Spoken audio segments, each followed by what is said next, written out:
pencurian ikan, pencurian pasir, itu menandakan bahwa kita kebobolan. Dan lebih jauh lagi, ironisnya, Kementerian Pertahanan menjadi kementerian yang dibobol oleh hacker di 2023. Sebuah ironi. Ngomong-ngomong, ya kumaha. Kekuatan dalam negeri artinya wajib hukumnya kita mendorong ekonomi tumbuh 7%. Kalau kita bicara pada industri pertahanan kita, mesti kita kuatkan industri dalam negeri. Industri dalam negeri.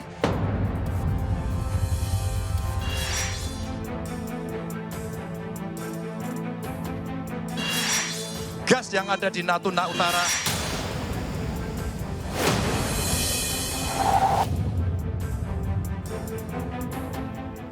Oke, itu tadi dia kembali kita saksikan adalah momen-momen spesial di debat tadi. Ada satu hal yang juga cukup menarik dari statement Ganjar Pranowo terkait dengan no utang, no usang. Apakah ini menjadi satu momen yang juga cukup mendapatkan perhatian dari Anda, Mas Araf? Atau ada momen yang lain yang difavoritkan oleh Anda? Walaupun Pak Prabowo bilang utang boleh, utang dibolehkan. Menurut saya itu slogan yang menarik ya, no utang no usang itu. Tapi sebenarnya slogan itu mungkin kalau saya boleh tafsirkan itu Pak Ganjar sedang ingin menjelaskan visi dan misi dia terkait dengan kemandirian pertahanan itu. Dengan cara membangun industri pertahanan itu. Kalau industri pertahanan dibangun gitu, kemudian kita menghasilkan produk yang baik, tentu kita memiliki alat pertahanan yang sendiri gitu, nggak bekas kira-kira. Meski ini gagasan yang sangat kompleks dan rumit karena dalam penguatan alutsista pasti tetap butuh kerjasama pertahanan.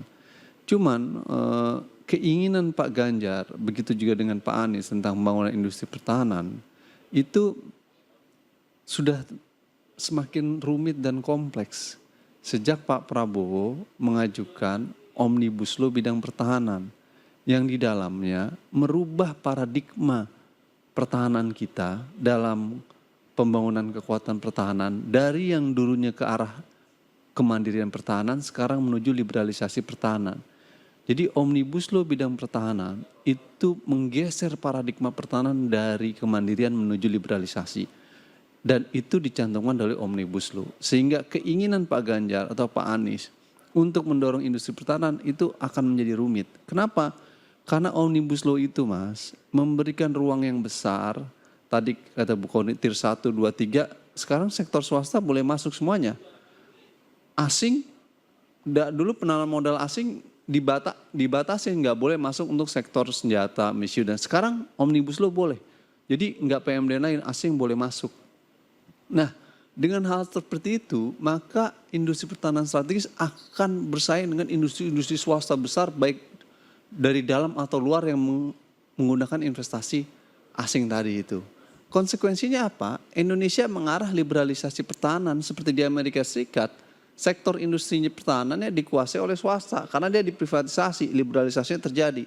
Indonesia, paradigma undang-undang industri pertahanan itu paradigma kemandirian. Tapi sejak Omnibus Law disahkan, dia paradigma menjadi liberalisasi pertahanan. Oke.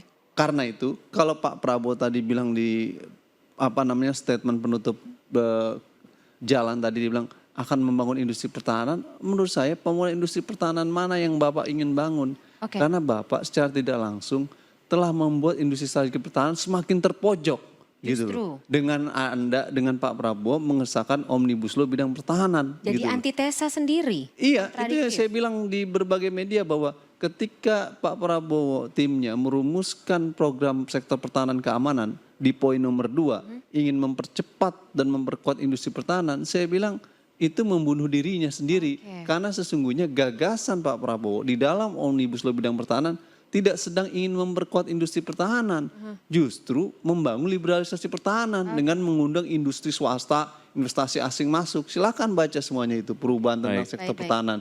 Nah, ini yang kemudian menurut saya menjadi catatan penting gitu, bahwa dalam berdebat silakan publik menilai secara objektif, analitis, bukan hanya mendengar jargon-jargon gitu. Ingin kasihan industri pertahanan Mas, tanpa Omnibus Law. Ketika Omnibus Law saya ketemu Direktur Industri Pertahanan Strategis di Bandung, dia bilang, ya saya semakin terjepit karena harus bersaing dengan sektor swasta. Bu Koni mungkin pendapatnya terkait dengan apa yang tadi sudah disampaikan oleh Mas Araf. Loh justru Mas Araf nanggap yang saya bilang tadi kan soalnya. Bolak-balik nggak selesai. Ya. Jadi aku sih kalau mau bilang bahwa tadi apa ya, menarik lagi tuh misalnya yang disampaikan, ada yang aneh kalau untuk saya tuh Pak Prabowo tuh mengulangi terus tentang bagaimana TNI Polri, tapi yang terakhir kalimatnya tuh ada yang salah atau memang sengaja salah ya. Beliau bilang begini, saya tetap mau TNI dan Polri di bawah langsung presiden untuk memotong apa tadi birokrasi atau apa ya kata-kata itu seperti itu. Loh, beliau lupa ya bahwa TNI itu ada di bawah Kementerian Pertahanan. Polisi yang langsung ke presiden. Malah kalau kita kan berharapnya secara normal polisi pun akan ada di bawah kementerian.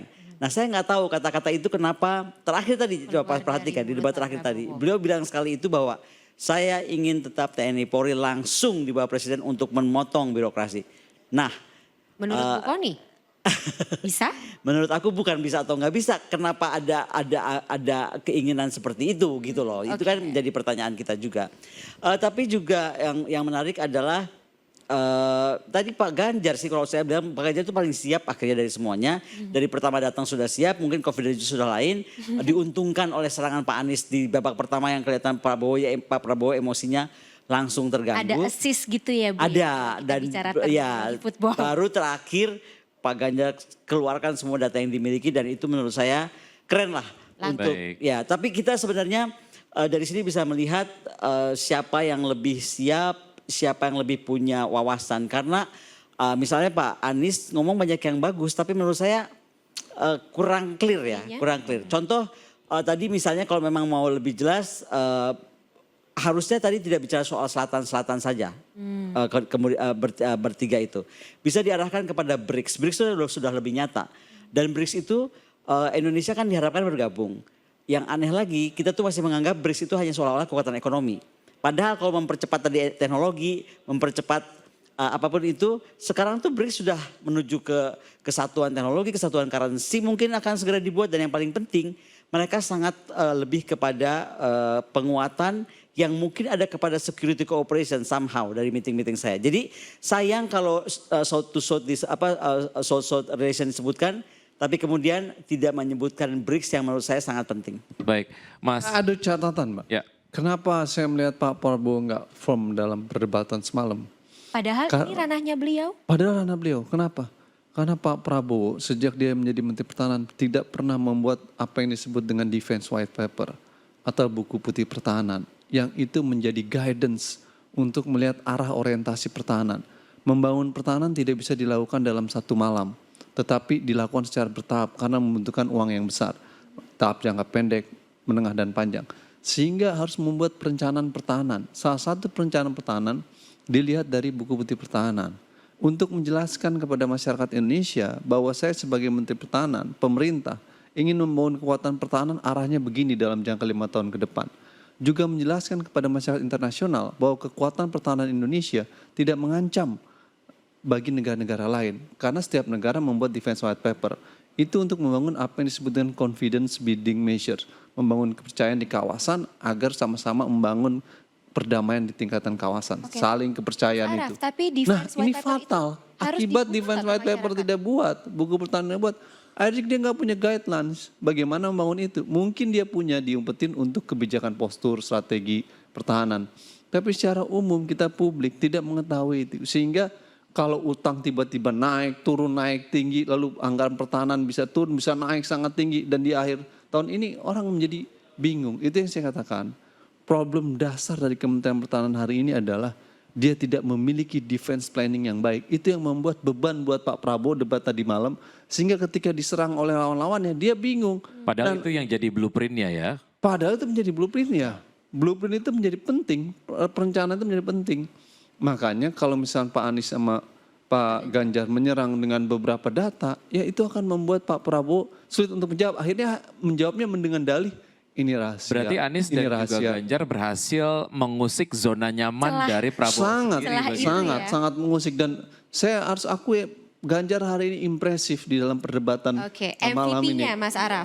Ya menurut saya dua-duanya sama-sama MVP nih. Karena Pak Anies menyerang dari awal. Itu juga udah tapi Pak Ganjar juga cukup baik dalam menjelaskan beberapa agenda-agenda dia dan ditutup dengan penjelasan.